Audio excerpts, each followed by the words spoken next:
What's up guys? So in this video I want to cover 3 stocks that I'm watching for September. Now coming into this month the market experienced a nice little pullback, which means that potentially September will show up some nice opportunities to buy some of our favourite companies. These little pullbacks, they flush out the weak hands, they flush out the traders, and for us long-term holders, as I said, they can be great opportunities to average in. If you're excited about this video guys, I'd really appreciate it if you smash the like button. If you haven't yet, subscribe to the channel and let me know down in the comments below what you think of the 3 companies that I outlined today. Without wasting any further time, let's get straight into it. So the first stock guys is of course Tesla. This is one of my biggest holdings and we saw a nice little dip in the stock at the end of last week. On top of that then we got the announcement that Tesla would not be included in the S&P 500 this month. And to be honest, this is irrelevant news, but it brings forth an opportunity for us long-term investors to buy in. I say it's irrelevant because it has no effect on the fundamentals of the company, but it is going to have a short-term effect on the Tesla stock price. This is going to flush out the traders, flush out the weak hands, and as I said, it'll give us long-term investors a nice opportunity to potentially buy in. Look, this company needs no introduction and it is going to be a big part of our future in my opinion. What they've managed to do over the past decade has been absolutely amazing. Tesla has completely disrupted the auto industry, a massively stagnant industry that's had a monumental moat, which is its economies of scale. And many thought that this industry could not be disrupted because of it. Here comes Tesla then and throws a massive spanner in the works, completely derailing ICE technology and bringing with it a better technology for the future based on batteries and electric motors. Through sheer brilliant engineering, willpower, determination and leadership, Tesla has completely disrupted this industry. Now if we extrapolate forward over the next 10 years, knowing what we know, knowing how this company has been able to execute, what do we think the next 10 years has in store for us? Autonomy, energy storage, trucking, insurance, these are all sectors that in my book Tesla has a massive chance of disrupting or taking the #1 spot in. And I don't know about you, but I like to bet on the fastest horse. And over the past decade, Tesla has without a doubt been the fastest horse. And they have shown their ability to execute, which has been monumental. Now there's no point in getting into the financials of this stock because let's be honest, the stock price is completely detached from them. But if you do your research, you'll see that they are very financially healthy and they are growing at a blistering pace. However, the current financials do not warrant the current market cap. And that's because investors have priced in so much growth for this company in the years ahead. Now the stock is volatile, and while we've seen a great run up recently, as a long-term holder I can tell you that we have gone through moments of despair before with this stock. So you need to do your own research, you need to understand the company, you need to believe in the long-term growth story, or you will fail at trying to invest in this company. You'll get scared out if you have weak hands and you'll simply become another statistic. Tesla is currently my second largest position, but if this stock dips below $350, I'll start adding again. And if it dips below $300, I'll be adding big time.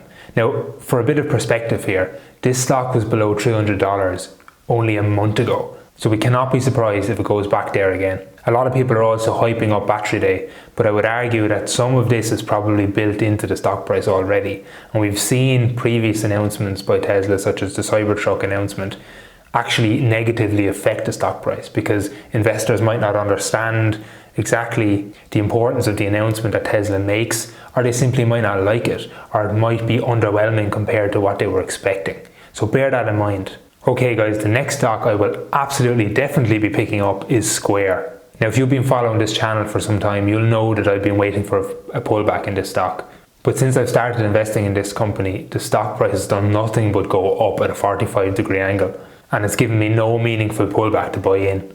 So right now the stock is after pulling back a little bit and I'm going to take advantage of this opportunity to buy more shares. I really think that this company offers investors a really rare opportunity to invest into a truly disruptive company run by owner-founder Jack Dorsey. In just the past 11 years since this company was founded, and since it started by selling small little card readers for phones, it has transformed into a huge financial services company, offering services to a wide user base. In 2012 guys, Square's revenues were just 200 million. Compare that then to this year and they're on track to make $8 billion in revenues. That's a compound annual growth rate of almost 60%. This past execution and their ability to transform their company into new markets, in my mind can be extrapolated into the future and provides a really strong bull case for complete another financial services disruption. After its recent correction, the stock is now trading for just 8 times forward revenue, and for a company growing at this pace, I don't think that's that expensive at all. Square's business operates under 2 ecosystems. First, you have the legacy side of the business known as the seller ecosystem, and this serves merchants and sellers, offering them everything they need to manage the finances of their business, from taking payment to managing inventory, to paying their employees and to even getting a loan to grow their business. Square does it all.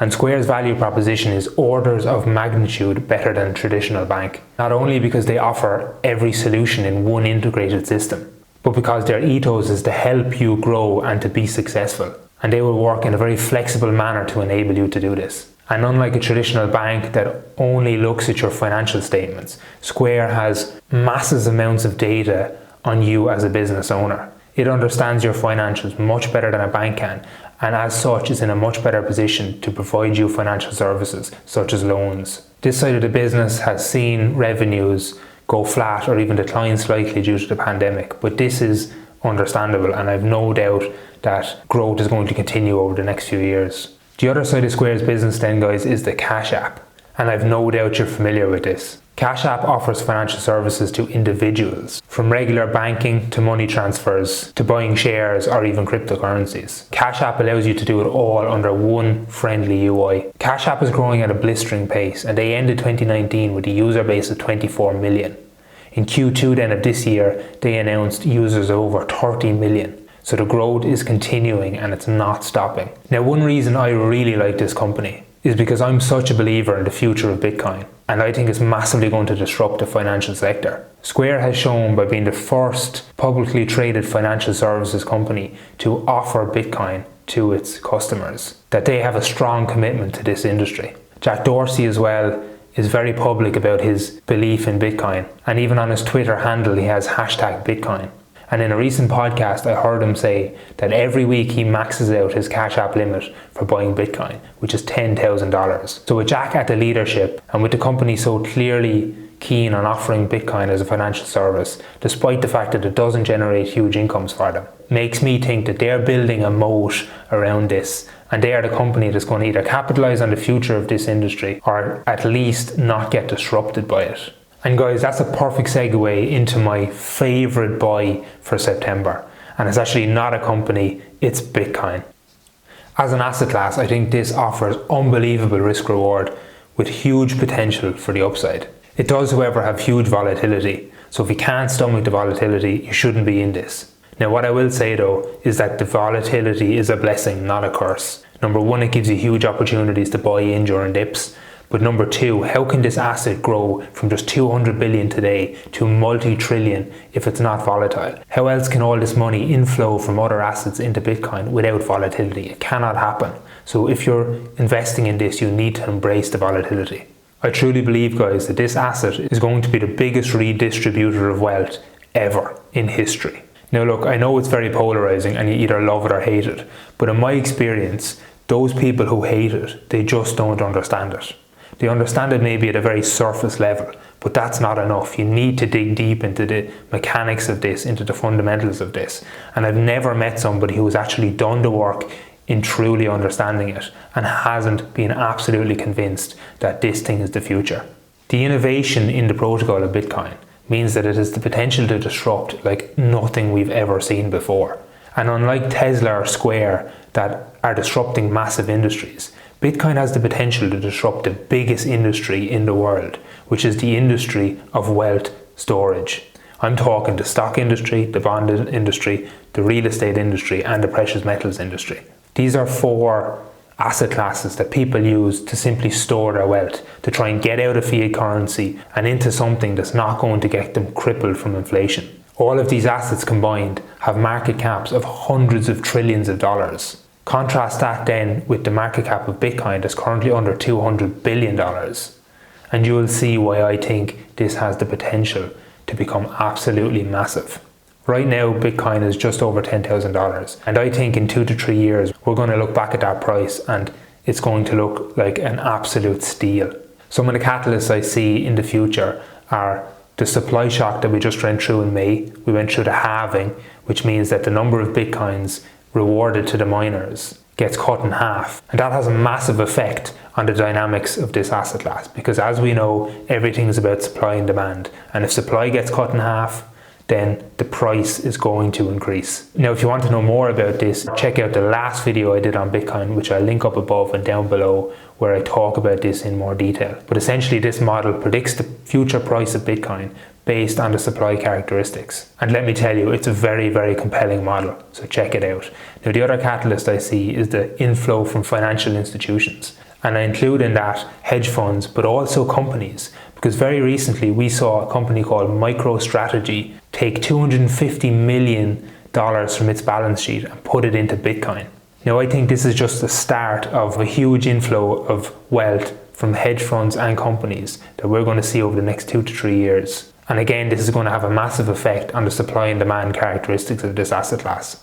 The fact that MicroStrategy had been a first mover as well means that they're paving the way for future companies to do this. And while it seems to be very risky at the moment, that's going to change. That rhetoric is going to change, especially as the price continues to increase over time and more institutions and companies adopt it. It will become the norm. I truly believe that. And the third catalyst I see for this, guys, is simply poor monetary policy by the central banks and the governments. We recently heard Fed Chairman Jerome Powell state that they're going to overrun the inflation target.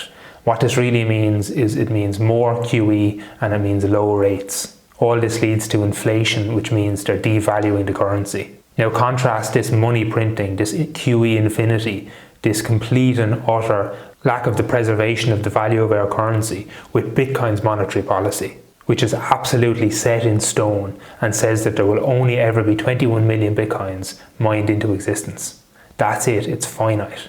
Nobody can change it if they want. It would take the entire network of Bitcoin miners, nodes and users to agree in harmony to change it, which they will never do because it means that they will be devaluing the Bitcoins that they own. This monetary policy is unique to Bitcoin. No other cryptocurrency has it.